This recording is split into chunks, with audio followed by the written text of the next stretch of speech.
सारेगामा कारवां mini भक्ति।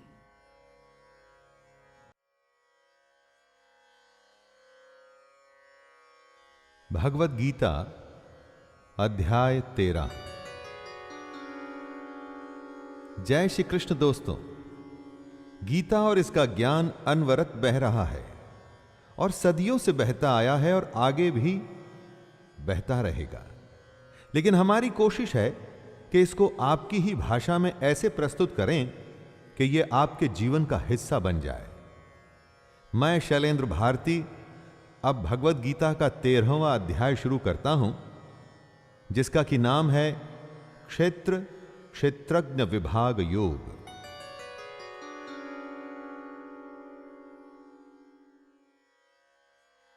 अर्जुन उवाच प्रकृतिं पुरुषं चैव क्षेत्रं क्षेत्रज्ञमेव च एतद्वेदितुमिच्छामि ज्ञानं ज्ञेयं च केशव। अर्जुन के प्रश्न अभी खत्म नहीं हुए हैं और कृष्ण के उत्तर भी नहीं। अर्जुन प्रकृति और पुरुष, क्षेत्र और क्षेत्रज्ञ तथा ज्ञान एवं ज्ञान के लक्ष्य के विषय में जानना चाहता है। कुरुक्षेत्र को धर्म क्षेत्र भी कहा जाता है। क्यों? एक प्रकृति होती है जो दिखती है और हमारे चारों तरफ होती है, और एक प्रकृति हमारे अंदर भी होती है जिसे हम एटीट्यूड कहते हैं। दोस्तों, ज्ञान हासिल करना तो बहुत अच्छी बात है, लेकिन ज्ञान का लक्ष्य क्या है? इसे क्यों हासिल करें? इसी तरह की कुछ बातें जो सुनते तो रोज हैं लेकिन समझते कम हैं, उन्हीं के बारे में अब कृष्ण बताएंगे। श्री भगवानुवाच इदं शरीरं कौन्तेय क्षेत्रमित्यभिधीयते एतद्यो वेत्ति तं प्राहुः क्षेत्रज्ञ इति तद्विदः। कृष्ण कहते हैं कि हमारा ये शरीर क्षेत्र है। जैसे खेत में बोए गए बीजों का उनके अनुरूप फल समय पर प्रकट होता है, वैसे ही हमारे शरीर में बोए हुए कर्मों के संस्कार भी बीज हैं, जिनका फल समय पर प्रकट होता है। इसलिए हमारे शरीर का नाम क्षेत्र भी है, और जो इस बात को जानता है उसको क्षेत्रज्ञ कहते हैं। बात को जानने से मतलब है कि जो इस बात का तत्व, इसका मर्म जानता है, ऐसे मनुष्य को ज्ञानी कहते हैं। जिस तरह से एक किसान अपने क्षेत्र का ध्यान रखता है, ठीक वैसे ही हमें भी अपने शरीर का ध्यान रखना होता है। श्री भगवानुवाच क्षेत्रज्ञं चापि मां विद्धि सर्वक्षेत्रेषु भारत क्षेत्रक्षेत्रज्ञयोर्ज्ञानं यतज्ञानं मतं मम तत्क्षेत्रं यच्च यादृक्व यद्विकारी यतश्च यत् स च यो यत्प्रभावश्च तत्समासेन मे शृणु।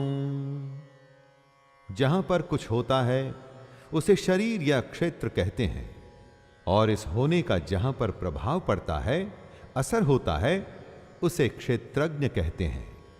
बात बड़ी सूक्ष्म है, बारीक है, इसे बड़े ध्यान से समझना पड़ेगा। दोस्तों, हम अपने शरीर से अलग हैं। जो हमारे शरीर में होता है, जैसे कि कोई विकार, तो उसका असर हम पर पड़ता है। इसीलिए ही हम क्षेत्रज्ञ हैं।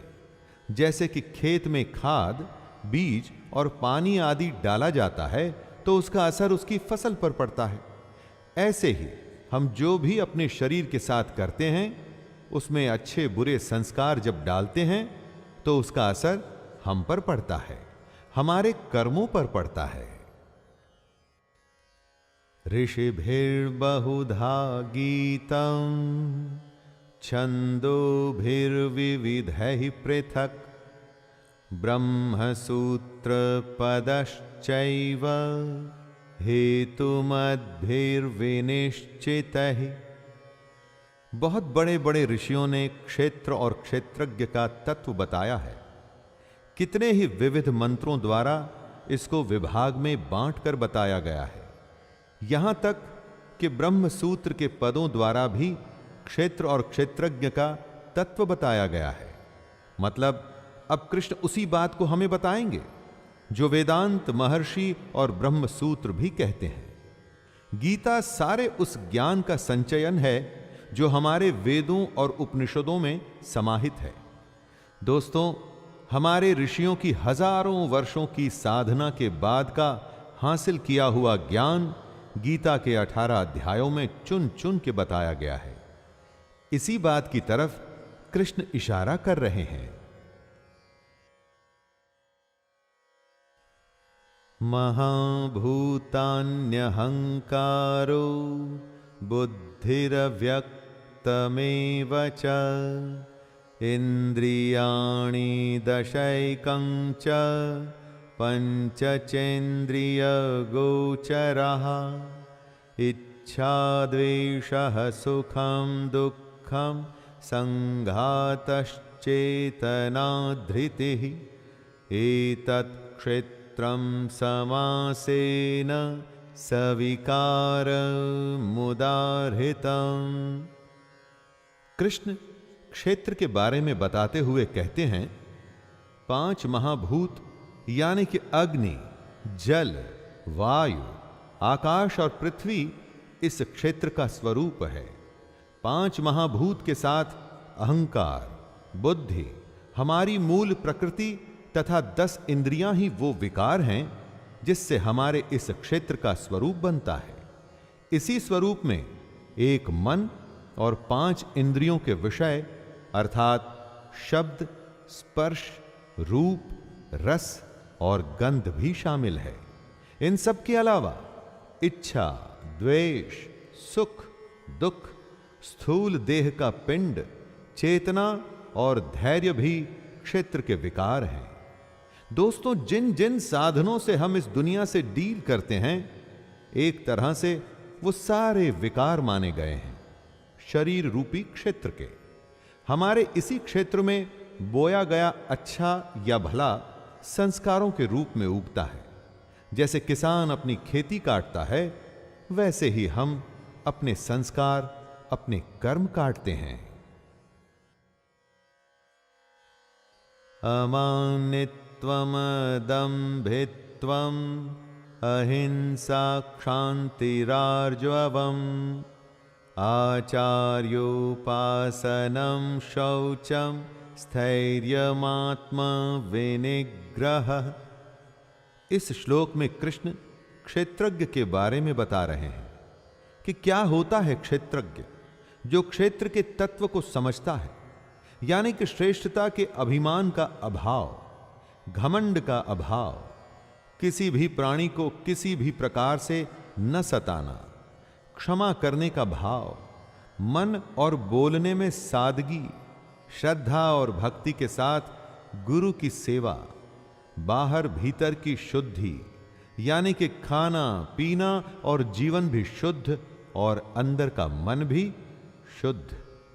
इन सब के साथ में अंतःकरण की स्थिरता भी यानी कि स्टिलनेस ऑफ द माइंड क्षेत्रज्ञ होता है। दोस्तों, अपने को, अपनी आत्मा को, अपने अस्तित्व को जानना और उसे आचरण में लाना ही क्षेत्रज्ञ कहलाता है।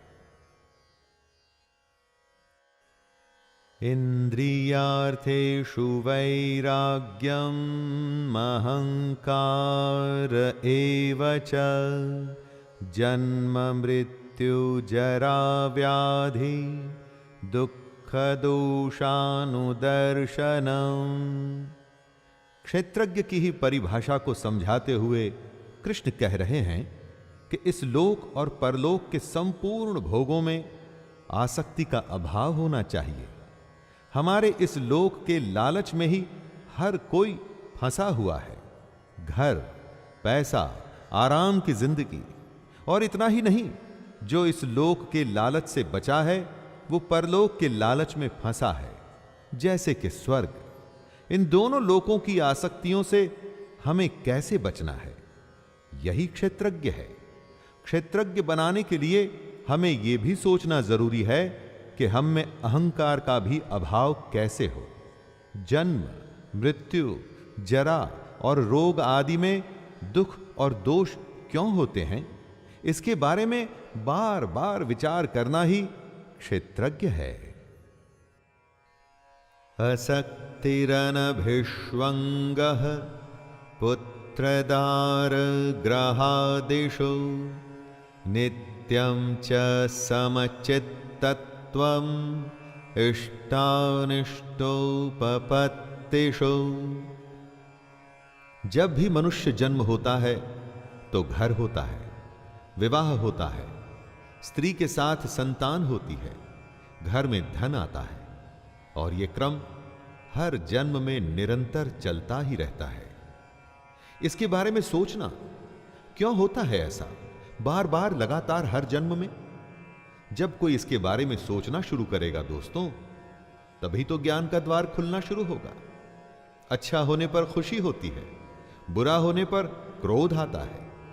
एक जन्म में ही ऐसा हर रोज होता है। ऐसा कब तक चलता रहेगा? सैकड़ों जन्म होंगे तो भी आप इसी दुनियादारी में क्या ऐसे ही फंसे रहेंगे? कब अपने चित्त को सम करेंगे? इन बातों के बारे में सोचना ही क्षेत्रज्ञ है।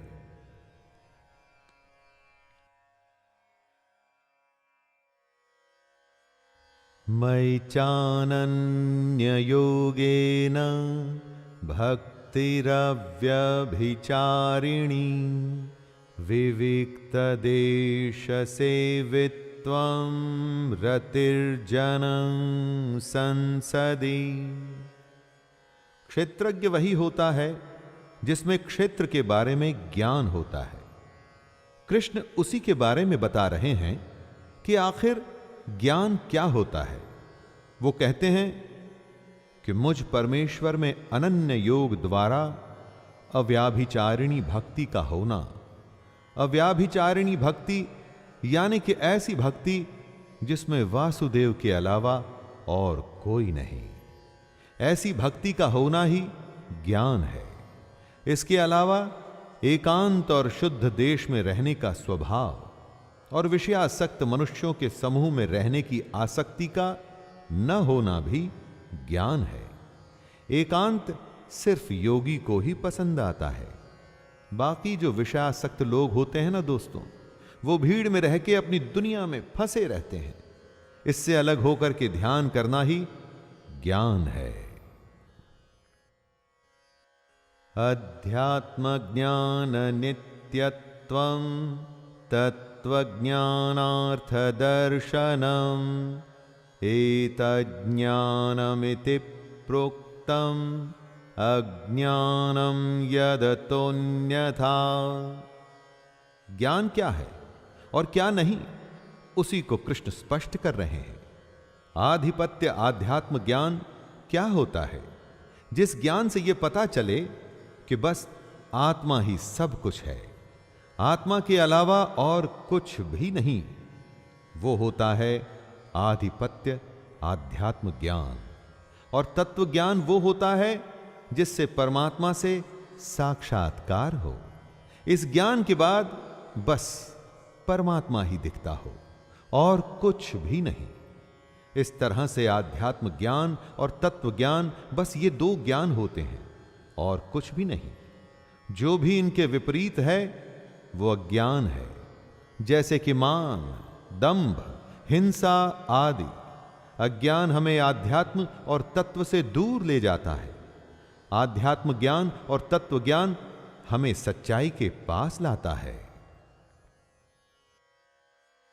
ज्ञेयं यत्तत्त्व प्रवक्ष्यामि यज्ञात्वामृतमश्नुते अनादिमत्परं ब्रह्म न सत्तन्नासदुच्यते।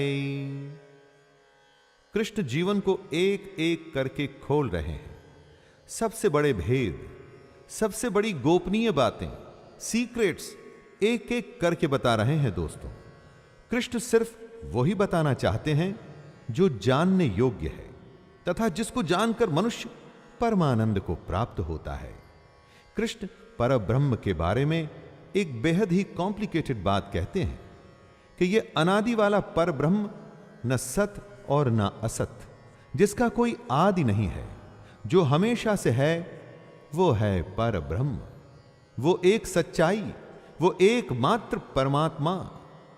जब ये परब्रह्म अकेला होता है तो सत होता है, यानी सत्य, सच्चा। लेकिन जब असत मनुष्य इसमें मिल गया तो फिर कौन किसको सत बताए और किसको असत, क्योंकि अब तो दोनों एक ही हो चुके हैं। सर्वतः पाणिपादं तत् सर्वतोक्षि शिरोमुखं सर्वतः श्रुते मल्लोके सर्वमावृत्य तिष्ठति। कृष्ण परब्रह्म को एक्सप्लेन कर रहे हैं दोस्तों। परब्रह्म सब ओर हाथ पैर वाला, सब ओर नेत्र, सिर और मुख वाला तथा सब ओर कान वाला है, क्योंकि वह संसार में सबको व्याप्त करके स्थित है। हमारी ये धरती आकाश में, स्पेस में स्थित है। धरती गोल है और इसके चारों तरफ आकाश है। इसी आकाश में वायु, अग्नि, जल और पृथ्वी स्थित है। ये आकाश ही इन सब का कारण है। अगर आकाश सबको धारण न करे तो कुछ भी नहीं होगा। वैसे ही परमात्मा भी सबका कारण रूप होने से सारी दुनिया को व्याप्त करके स्थित है, यानी हम सब इसी पर ब्रह्म की वजह से हैं और इसी में स्थित हैं।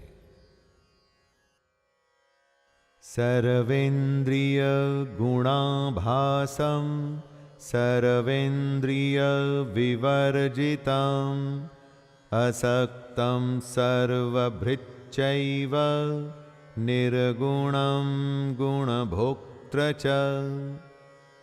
परब्रह्म क्योंकि सबसे बड़ी सच्चाई है, इसीलिए वो किसी को समझ नहीं आती और थोड़ा सा सुनने के बाद लोग विमुख हो जाते हैं, बोर हो जाते हैं। इसी को समझना सबसे बड़ा ज्ञान है दोस्तों। आत्मा से साक्षात्कार है ये परब्रह्म हमारी संपूर्ण इंद्रियों के विषयों को जानने वाला है, लेकिन साथ में ही उन सब इंद्रियों से रहित भी है। हम उसी ब्रह्म में से निकले हैं, तो स्वाभाविक है कि उस ब्रह्म को हमारी इंद्रियों के बारे में तो पता ही होगा, लेकिन वो ब्रह्म हमारी इंद्रियों की बुराइयों से अछूता भी है। ब्रह्म है तो निर्गुण, उसका कोई आकार नहीं, उसके कोई एट्रीब्यूट्स नहीं, लेकिन इसके बावजूद भी वो सब गुणों को भोगने वाला है। बहिरन्तश्च भूतानां चरं चरमेव च सूक्ष्मत्वात् तदविज्ञं दूरस्थं चान्तिके च तत्। परब्रह्म क्या है वो कृष्ण हमें समझा रहे हैं। ये सारी दुनिया जो हम देखते हैं, लिविंग और नॉन लिविंग, ब्रह्म इस सब के बाहर और भीतर परिपूर्ण है। हमारे अंदर उसी का अंश है, यानी हमारी आत्मा, और बाहर तो सिर्फ वो ही है जो अलग अलग रूप में हमें देखता है। कभी स्वयं में, पहाड़ और नदी में इस ब्रह्म को, परमात्मा को देखने की कोशिश करिएगा दोस्तों। यही तो सबसे बड़ा योग है। ब्रह्म को ऐसे समझने की कोशिश करिए जैसे सूर्य की किरणों में स्थित हुआ जल सूक्ष्म होने से हमारे जानने में नहीं आता है। एटमॉस्फेयर में मौजूद मॉइस्चर भी हमें दिखाई नहीं देता। वैसे ही सर्वव्यापी परमात्मा भी सूक्ष्म होने से साधारण मनुष्यों के जानने में नहीं आता है। अविभक्तं च भूतेषु विभक्तं भक्तमिव च स्थितं भूतभर्तुच्च ग्रसिष्णु प्रभविष्णु च। ब्रह्म जो है वो बंट नहीं सकता, लेकिन न बंटने के बावजूद भी वो हमारी दुनिया में बटा बटा सा प्रतीत होता है। आपके चारों तरफ जो आकाश है ना दोस्तों, स्पेस जो है वो बटा हुआ नहीं है। आप वहीं पर कुछ घड़े रख दीजिए, स्पेस तो इन घड़ों में भी है। तो जो अभी बटा हुआ नहीं था वो अब इन घड़ों के आकार के अंदर बंट गया। वैसे ही परमात्मा सब भूतों में एक रूप से स्थित हुआ भी पृथक पृथक अलग अलग की भांति प्रतीत होता है। ब्रह्मा, विष्णु और महेश की त्रिमूर्ति को समझाते हुए कृष्ण कहते हैं कि परमात्मा विष्णु रूप से भूतों को धारण पोषण करने वाला और रुद्र रूप से संहार करने वाला यानी शिव जी, तथा ब्रह्मा रूप से सबको उत्पन्न करने वाला है। ज्योतिषामपि तज्ज्योतिस् तमसः परमुच्यते ज्ञानं ज्ञेयं ज्ञानगम्यं हृदि सर्वस्य विष्ठितम्। ये परब्रह्म ज्योतियों की भी ज्योति है। जो भी अग्नि और प्रकाश आप देखते हैं उसमें जो ज्योति है वो वही परमात्मा है। ये परमात्मा बोध स्वरूप है, यानी ज्ञान का स्वरूप है। यही जानने के योग्य है, मतलब इसी को जानने की कोशिश करनी चाहिए दोस्तों। और यह परमात्मा प्राप्त होता है तत्व ज्ञान से। इस दुनिया में बहुत कुछ खरीद के या लेन देन से प्राप्त होता है। परमात्मा को पहले आपको समझना पड़ेगा, वो क्या है, कैसे है, क्यों है। इसी को तत्व ज्ञान कहते हैं। और तत्व ज्ञान हासिल करने के बाद ही परमात्मा आपको हासिल होगा, क्योंकि ये परमात्मा हम सबके हृदय में विशेष रूप से स्थित है। इसकी और कोई जगह नहीं। इति क्षेत्रं तथा ज्ञानं ज्ञेयं चोक्तं समासतः मद्भक्त एतद्विज्ञाय मद्भावायोपपद्यते। हे अर्जुन, इस प्रकार से मैंने तुझे क्षेत्र, ज्ञान और जानने योग्य परमात्मा के बारे में बताया। मेरा भक्त इसको तत्व से जानकर मेरे स्वरूप को प्राप्त होता है। कृष्ण ने बताया कि हमारा शरीर ही क्षेत्र है। जिस तरह से खेत में बीज बोए जाते हैं उसी तरह से हमारे शरीर में संस्कार बोए जाते हैं, जिसका कि हमको फल मिलता है। उस ब्रह्म का जो अंश हम में और हमारे बाहर है उसको जानना ही सबसे बड़ा ज्ञान है। और इस ज्ञान की प्राप्ति के बाद रास्ता खुलता है परमात्मा को हासिल करने का।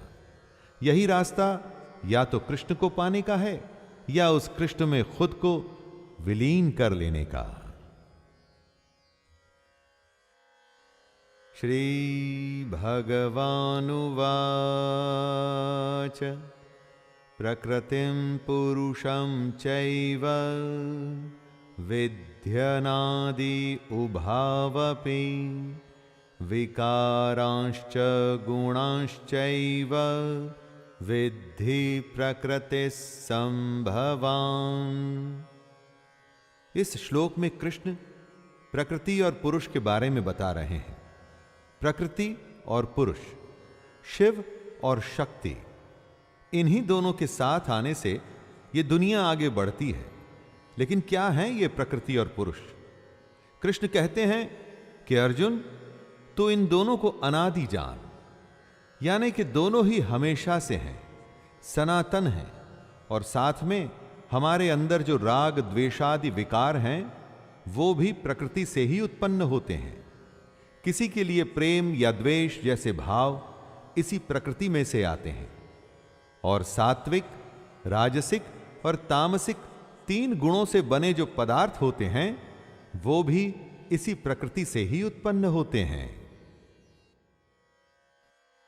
श्री भगवानुवाच कार्यकरण कर्तृत्वे हेतुः प्रकृतिरुच्यते पुरुषः सुख दुःखानां भोक्तृत्वे हेतुरुच्यते।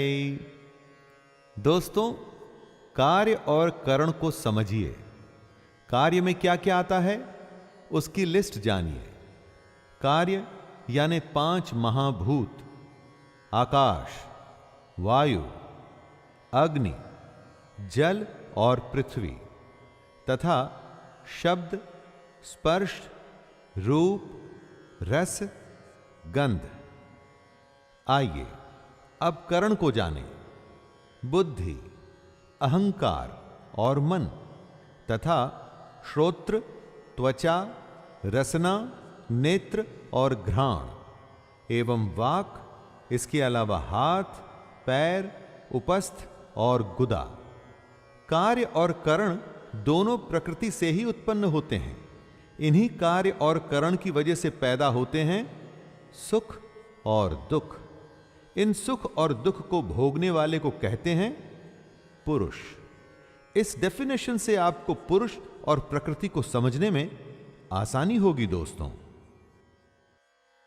पुरुषः प्रकृतिस्थो हि भुंगक्ते प्रकृतिजान् गुणान् कारणं गुणसंगोस्य सदसद्यो निजन्मसु। पुरुष प्रकृति के बीच में खड़ा है और प्रकृति से पैदा हुए गुणों को वो भोगता है। इन गुणों को वो जिस तरह से भोगता है अथवा इन गुणों के साथ वो जिस तरह का होता है, वही आगे जाके अच्छी या बुरी योनि में जन्म लेने का कारण बनता है। जब सात्विक गुणों में आप समय बिताते हैं तो देव योनि में पैदा होते हैं।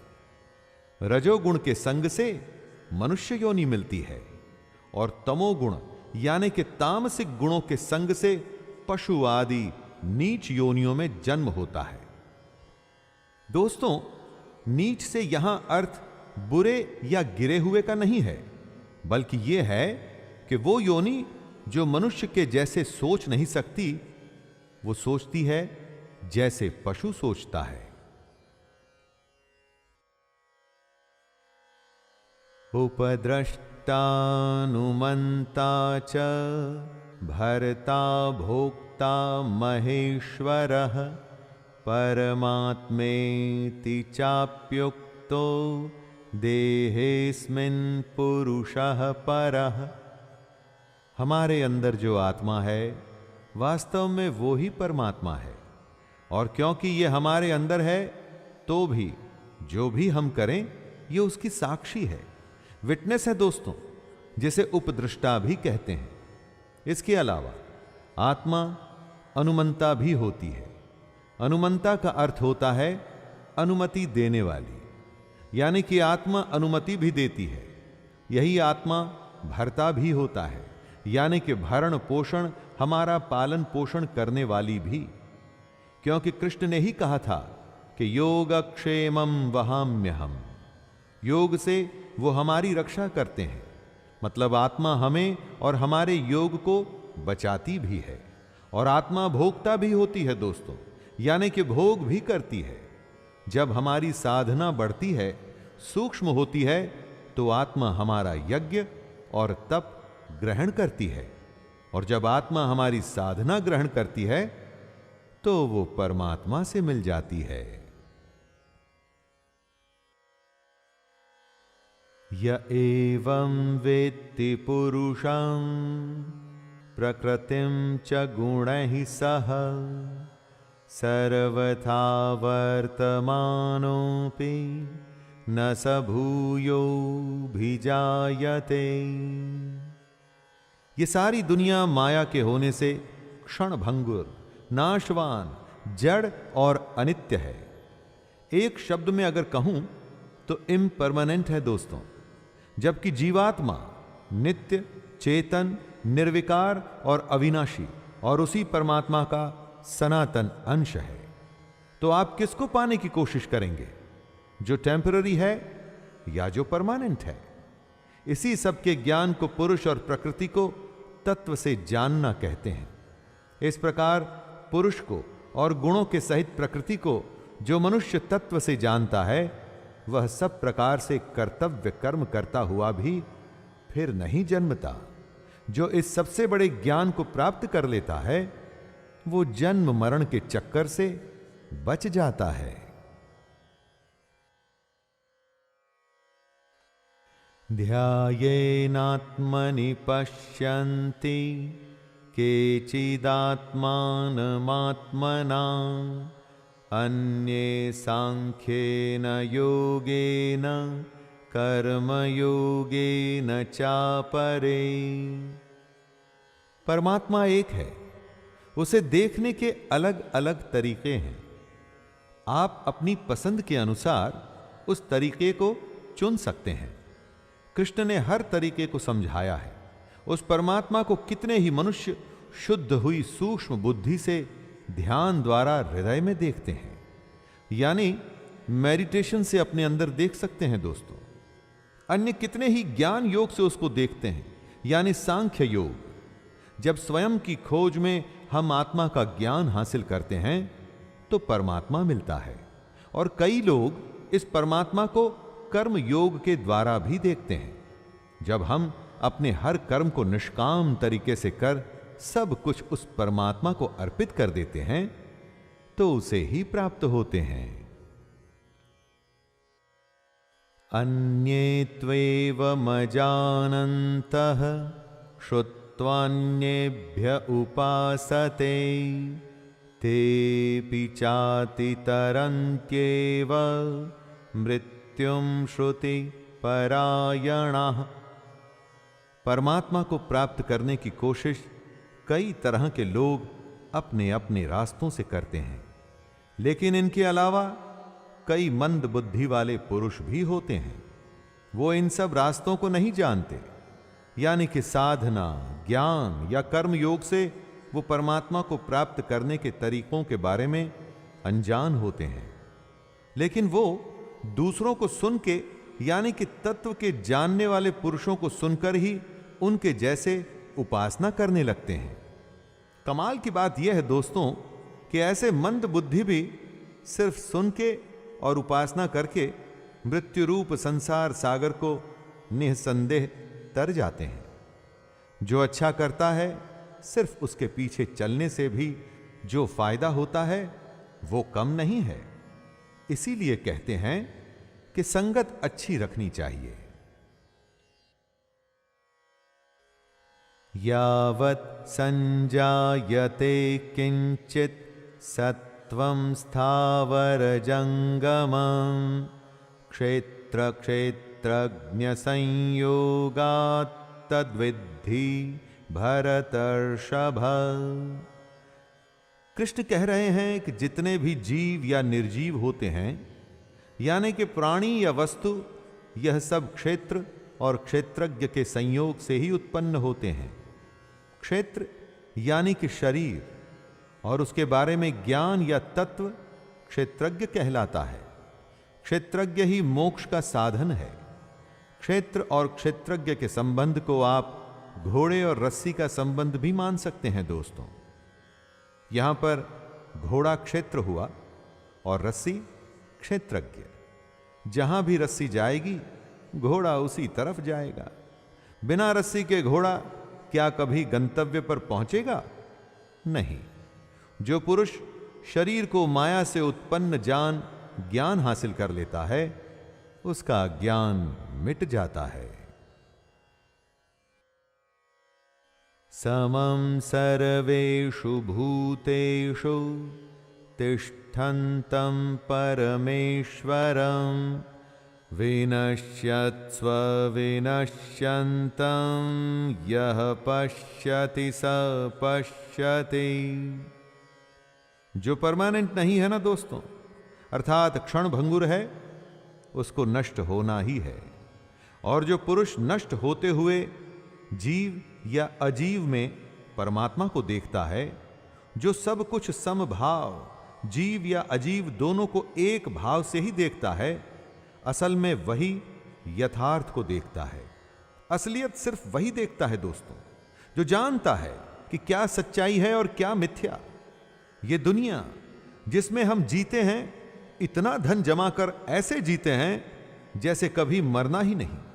ये सब तो मिथ्या है दोस्तों, लेकिन हम में से ज्यादातर ऐसे ही रहते हैं जैसे कभी नष्ट होना ही नहीं, जैसे हम अमर हैं। दोस्तों, ये सच्चाई नहीं, ये मिथ्या है।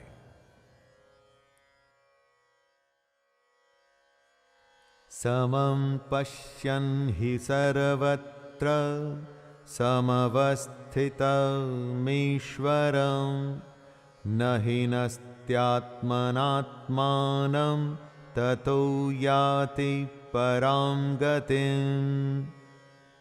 जिसको हर किसी प्राणी में, हर किसी वस्तु में परमेश्वर दिखे, जो हर किसी को समभाव से देखे, वही ज्ञानी है। हमसे ज्यादातर लोग अपने शरीर को ही सबसे बड़ी सच्चाई मानकर एक झूठी दुनिया में जीते रहते हैं, इस दुनिया में फंसे रहते हैं, और फिर एक दिन आत्मा हमारे शरीर में से निकल जाती है और हमारा ये शरीर नष्ट हो जाता है। उसके बाद कोई दूसरी योनि, कोई दूसरा शरीर मिलता है। अज्ञानी का ये क्रम आना जाना लगा ही रहता है दोस्तों। जो जितना बड़ा अज्ञानी होता है वो उतने जन्म बर्बाद करता है, लेकिन ज्ञानी सब में परमेश्वर को समान देखते हुए अपने जीवन को नष्ट नहीं करता, इसीलिए वो परम गति को प्राप्त होता है। प्रकृत्यैव च कर्माणि क्रियमाणानि सर्वशः यः पश्यन्ति तथात्मानं कर्तारं स पश्यति। तीन गुणों से बनी हुई माया ही प्रकृति है। हमारे सारे कर्म मन, शरीर और वाणी के द्वारा ही किए जाते हैं, और इन कर्मों के पीछे प्रकृति ही होती है। जो ज्ञानी होता है वो ये जानता है कि इन कर्मों के पीछे कर्ता प्रकृति है, आत्मा नहीं। हमसे हमारे कर्म हमारी प्रकृति करवाती है, आत्मा नहीं दोस्तों। ये बात सिर्फ ज्ञानी ही समझता है, और इसीलिए सिर्फ वो ही यथार्थ को देखता है। बाकी सब अज्ञानी सच्चाई नहीं, मिथ्या देखते हैं, और क्योंकि वो मिथ्या देखते हैं तो दुनियादारी में लगे रहते हैं और कर्मों के बंधन में बंध के एक के बाद एक दूसरे जन्म में आते और जाते रहते हैं। यदा भूत पृथक भावम एकस्थमनुपश्यति तत एव च विस्तारं ब्रह्म संपद्यते तदा। ज्ञानी पुरुष जब अलग अलग भावों में या अलग अलग भूतों में एक परमात्मा को देखता है, तब ही उसे ब्रह्म प्राप्त होता है। जब वो इस बात को समझ जाता है कि आत्मा से ही हर भाव या हर भूत या हर वस्तु का विस्तार हुआ है, तब ही उसे ब्रह्म समझ में आता है। जैसे कि जब ज्ञानी को यह समझ में आता है कि आत्मा से ही प्राण, आत्मा से ही आशा, आत्मा से ही तेज, आत्मा से ही जल, आत्मा से ही अन्न का विस्तार हुआ है, आत्मा से ही ये सब प्रकट हुआ है, उसमें ही सब विलीन हो जाना है, तब उसे ब्रह्म समझ में आता है। अनादित्वा निर्गुणत्वात् परमात्मायमव्ययः शरीरस्थोऽपि कौन्तेय न करोति न लिप्यते। दुनिया में जो भी कुछ होता है उसके पीछे कुछ न कुछ कारण होता है। बारिश का होना, दिन और रात का होना, सब कुछ कारण की वजह से है। जिसका कुछ कारण नहीं होता उसे अनादि कहते हैं। जैसे कि ब्रह्म या परमात्मा, उसी परमात्मा का ही अंश है हमारी आत्मा। आत्मा अनादि भी है और निर्गुण भी।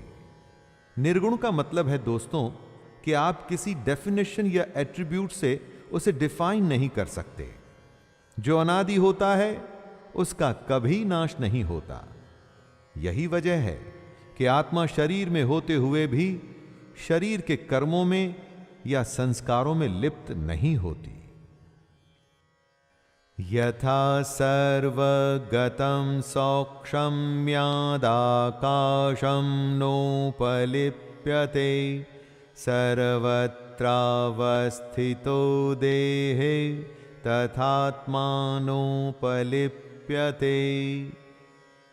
आकाश या स्पेस हर कहीं है, लेकिन इस आकाश में आप कोई रंग भर सकते हैं? क्या इसे मोड़ या तोड़ सकते हैं? वो इसलिए कि आकाश सूक्ष्म है, सटल है। आकाश लिप्त नहीं होता, किसी चीज या वस्तु में इन्वॉल्व नहीं होता। दोस्तों, आकाश के जैसे ही हमारी आत्मा भी सूक्ष्म होने की वजह से हमारे शरीर के गुणों में लिप्त नहीं होती। हमारी देह के गुण प्रकृति के कारण से होते हैं। प्रकृति की वजह से जो भी होता है वो स्थूल है, यानी कि नाशवान है, लेकिन आत्मा का कभी नाश नहीं होता। तो ये किसी भी तरह के शरीर में रहे, आत्मा का वो ही स्वरूप रहता है और वो स्वरूप कभी बदल नहीं सकता। यथा प्रकाशयत्येकः कृत्स्नं लोकमिमं रविः क्षेत्रं क्षेत्री तथा कृत्स्नं प्रकाशयते भारत। जब सूर्य प्रकाशित होता है तो उसका प्रकाश सब तरफ फैलता है, जमीन पर भी, पेड़ पर भी, पक्षी पर भी और हर किसी वस्तु पर। तो क्या हम ये कह सकते हैं कि सूर्य का प्रकाश कैसे बंट के हर वस्तु पर या प्राणी पर पड़ रहा है? नहीं, वो प्रकाश तो एक है और सब पर गिर रहा है, हर किसी को वो प्रकाशित कर रहा है। इसी तरह से आत्मा भी है। एक ही आत्मा संपूर्ण क्षेत्र को प्रकाशित करता है। सूर्य की तरह ही हम सब में, जीव या निर्जीव में, आत्मा एक ही है और वो किसी में लिप्त नहीं। इस तरह से आप भी आत्मा को एक ही माने दोस्तों, उसे एक परमात्मा माने, बटा हुआ नहीं। क्षेत्र क्षेत्रज्ञयोरेवम् अंतरं ज्ञानचक्षुषा भूत प्रकृति मोक्षं च ये विदुर्यान्ति ते परम्। क्षेत्र को जड़, विकारी, क्षणिक और नाशवान माने, यानी कि टेम्पररी माने दोस्तों, और क्षेत्रज्ञ को नित्य, चेतन, अविकारी और अविनाशी माने, यानी कि अनादि, अनंत और परमानेंट। जो इस तरह से क्षेत्र और क्षेत्रज्ञ के भेद को, दोनों के बीच के फर्क को जानता है, वो ही ज्ञानी है। जो पुरुष प्रकृति से मुक्त हो जाते हैं और अपने ज्ञान नेत्रों से क्षेत्रज्ञ के तत्व को जानते हैं, वे परम ब्रह्म परमात्मा को प्राप्त होते हैं। ऐसे पुरुष कर्म के बंधन से मुक्त हो जाते हैं, क्योंकि वो अज्ञान को, मिथ्या को खत्म कर चुके हैं। वो सच्चाई जान चुके हैं। उन्होंने अपना जन्म वेस्ट नहीं किया और मोक्ष को प्राप्त कर लिया। तो दोस्तों, ये था भगवत गीता का 13वां अध्याय। इस अध्याय में क्षेत्र और क्षेत्रज्ञ, पुरुष और प्रकृति की बात की गई। क्या ज्ञान जरूरी है और क्या नहीं, ये भी बताया गया। अब आगे 14वें अध्याय में फिर से मुलाकात होगी। तब तक के लिए अपने दोस्त शैलेंद्र को आज्ञा दीजिए। जय श्री कृष्ण।